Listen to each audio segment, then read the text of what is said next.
कान पर अपनी हथेली का स्पर्श करें और स्पर्श कर शंकर के मंदिर में ही नेत्रों को लगाने का प्रयास करना।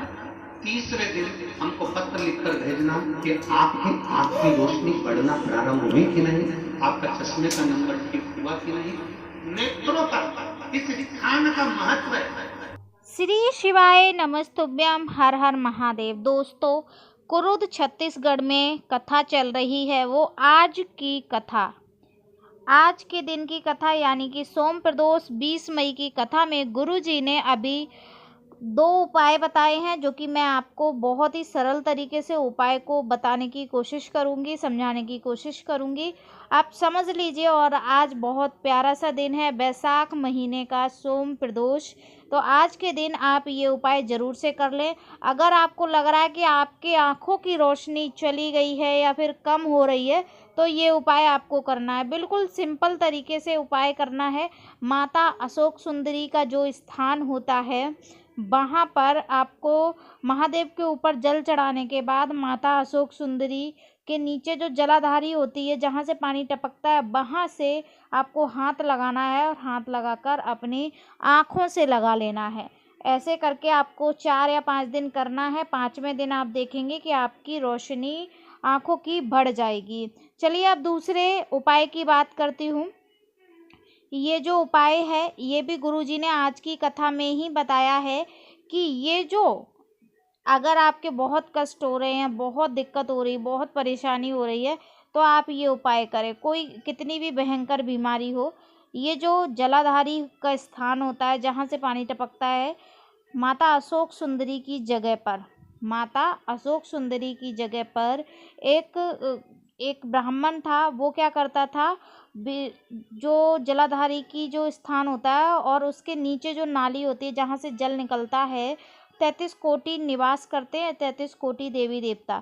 तो आपको क्या करना है, गणेश और जो कार्तिक बाबा हैं उनके ठीक इधर थोड़े नीचे साइड, जलाधारी के साइड एक एक चंदन की बिंदी लगानी है और नीचे जहाँ पर जल टपक जाता है वहाँ पर एक बिंदी लगा देनी है।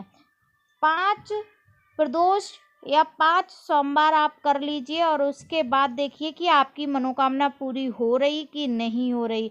बाबा ने आज बोला है कि अगर आपकी मनोकामना पूरी नहीं होती है तो आप बात करिएगा, नहीं तो आप पत्र लिखकर मुझे ज़रूर से भेजिए कि आपका जो भी काम है वो पूरा हुआ कि नहीं हुआ है। अभी फ़िलहाल कथा चल रही है, गुरुजी ने ये उपाय बताया है तो मैंने आपके साथ शेयर कर दिया है। अभी भी समय है, आप जाइएगा प्रदोष काल में, काम कर लीजिए। अपना मनोकामना जो भी है वो अपने बाबा से, महादेव से, अपने पिता से बोल दीजिए। हो सकता है कि इसी बैसाख के महीने में आने वाले 5 दिनों में आपकी मनोकामना बाबा सुन लें।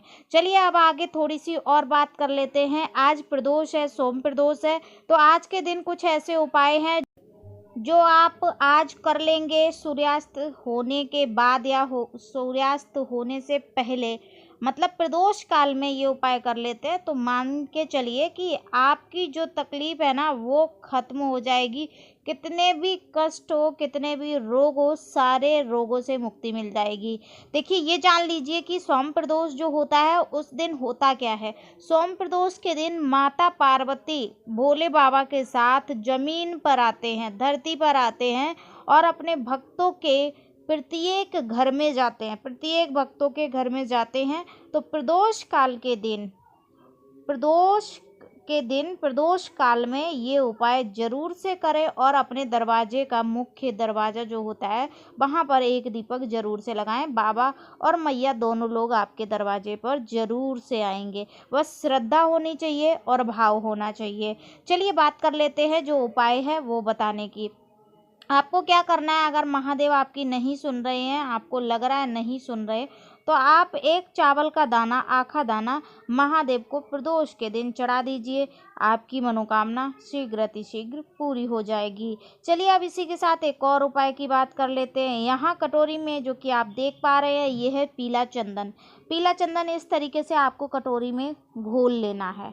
बहुत प्यारा सा उपाय है। अगर कोई बच्चा जिद करता है, आपके घर में बहुत चिड़चिड़ करता है, या पति पत्नी में कलेश होता है, या किसी भी मेंबर से आपका नहीं बनता है, तो उसके लिए ये उपाय है प्रदोष के दिन। बैसाख महीना है, बहुत पावन सा महीना है, तो ये उपाय जरूर से कर लें। एक धतूरा लेना है, क्योंकि कांटे चढ़ाने हैं तो कांटे में भोले बाबा को धतूरा बहुत ही प्रिय है।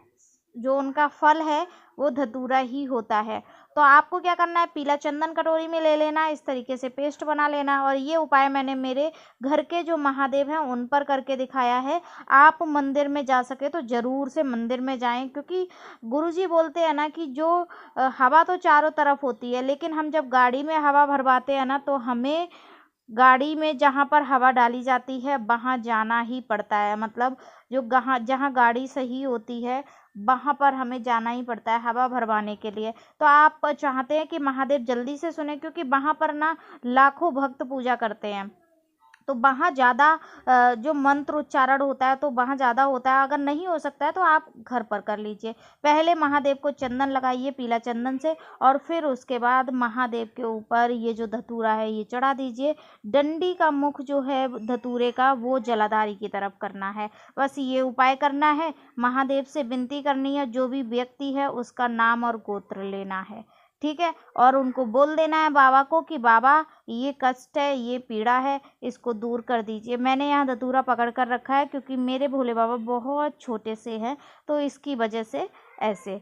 चलिए अब बात कर लेते हैं दूसरे विशेष उपाय की तरफ। अभी हाल ही में जो कथा हुई थी उसमें गुरुजी ने बताया था कि अगर प्रदोष के दिन अगर ये उपाय कर लेते हैं तो बाबा ज़रूर से आपके घर में, जैसे कर्जा हो गया है बहुत ज़्यादा, या फिर कष्ट हो रहा है, पैसा आ रहा है टिक नहीं रहा है, तो ये उपाय करें। एक बेलपत्र लेनी है बहुत प्यारी सी, और एक लोटा जल लेना है। ध्यान रखें प्रदोष के दिन बेलपत्री नहीं तोड़नी है, बाबा के यहाँ से लीजिए। मैंने भी बाबा से ही प्राप्त की है बेलपत्री, तो बाबा के मंदिर से ही आप एक बेलपत्री ले लीजिए, एक लोटा जल ले लीजिए, ठीक है। अब जाना है आपको महादेव के मंदिर प्रदोष काल में।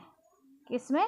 प्रदोष काल में। जैसे कि जो सूर्य है वो 6:30 बजे अस्त होता है, तो 6:15 से लेके आप 7:30 बजे तक ये पूजन कर सकते हैं, ठीक है। ये समय सही है प्रदोष काल का। फिर आप देख लीजिए आपके इधर सूर्यास्त कब होता है। उसके बाद आपको क्या करना है, इस तरीके से बेलपत्री अशोक सुंदरी माता के स्थान पर रखनी है। मेरे इधर बाबा छोटे हैं तो इसलिए बन नहीं रही है। आप महादेव की जो शिवलिंग है उस पर माता अशोक सुंदरी की तरफ रखनी है बेलपत्री। डंडी का भाग जलाधारी की तरफ करना है, और उसके बाद जो एक लोटा जल है वो उल्टे हाथ से आपको बेलपत्री के ऊपर चढ़ाते चढ़ाते महादेव के ऊपर चढ़ाना है। उल्टे हाथ में पकड़ लिया था ना जब बेलपत्री चढ़ाई थी, उसके बाद आपको सीधे हाथ का स्पर्श कराते हुए आपको पहले जलाधारी पर, फिर पूरा घुमाकर जल, और जलाधारी का जो हस्तकमल है माता पार्वती मैया का, उसके बाद महादेव के ऊपर धीरे धीरे धीरे धीरे चढ़ा देना है। पूरा जल महादेव के ऊपर चढ़ा दीजिए और अपनी मनोकामना महादेव से बोल दीजिएगा। आप 2 प्रदोष नहीं कर पाएंगे, आपकी मनोकामना बाबा जरूर से पूरी कर देंगे। और फिर तीसरे सोमवार को आप खुद से जाएंगे और बाबा को बोलेंगे बाबा इतनी जल्दी तो कोई नहीं सुनता जितनी जल्दी आपने सुन लिया। वीडियो अच्छी लगी तो हर हर महादेव जरूर लिखें। मिलते हैं किसी दूसरी